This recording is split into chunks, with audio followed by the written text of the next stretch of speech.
Sầu khát đó mình chơi lỏ vào phố ơi nè bông ca sầu đó có khát đó mình chơi mà vợ nó sầu play đó là uống mà vợ sầu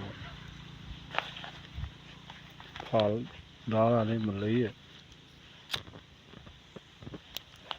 sau